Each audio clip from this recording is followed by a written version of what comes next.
Delhi NCR में गुरुवार की सुबह लोगों ने कड़ाके की ठंड के साथ दिन की शुरुआत की। हल्के कोहरे, स्मॉग और ठंडी हवाओं ने राजधानी के मौसम में बड़ा बदलाव ला दिया है। हवा की रफ्तार बढ़ने से प्रदूषण में थोड़ी गिरावट दर्ज जरूर की गई है, लेकिन कई इलाकों में विजिबिलिटी अभी भी कम बनी हुई है। आईएमडी ने साफ आसमान और न्यूनतम तापमान में गिरावट का अनुमान जताया है। गुरुवार की सुबह दिल्ली एनसीआर में हल्का कोहरा छाया रहा, तापमान लगातार नीचे जा रहा है और लोग सुबह की तेज ठंड से कांप उठे। मौसम विभाग के मुताबिक आज अधिकतम तापमान 23 से 25 डिग्री सेल्सियस और न्यूनतम तापमान 7 से 9 डिग्री सेल्सियस के बीच रह सकता है।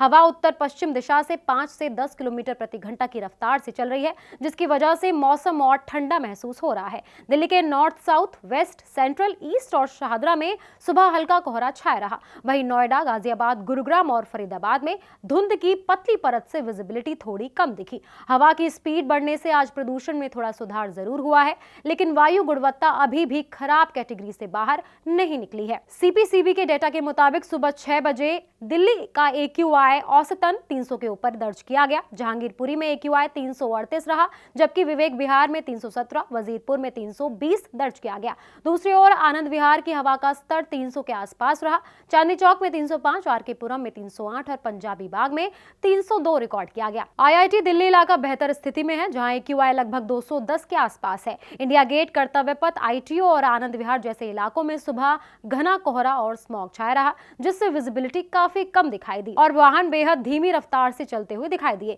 मौसम विभाग के मुताबिक अगले 3 से 5 दिनों में दिल्ली एनसीआर में ठंड और कोहरा दोनों बढ़ सकते हैं। 12 दिसंबर को आसमान में आंशिक रूप से बादल छाए रहने और सुबह हल्का कोहरा पड़ने की संभावना है। 13 और 14 दिसंबर को पश्चिमी विक्षोभ के असर से बादल घिरे रह सकते हैं और सुबह मध्यम कोहरा देखा जा सकता है। 15 और 16 दिसंबर को मौसम फिर से साफ रहेगा, लेकिन सुबह हल्के से मध्यम कोहरे का असर जारी रह सकता है। आईएमडी का कहना है कि अगले 48 घंटों में न्यूनतम तापमान 2 से 3 डिग्री की ओर गिरावट संभव है। इसके बाद तापमान में हल्की बढ़ोतरी हो सकती है, लेकिन ठंड का असर बना रहेगा। Subscribe now and press the bell icon. Never miss an update.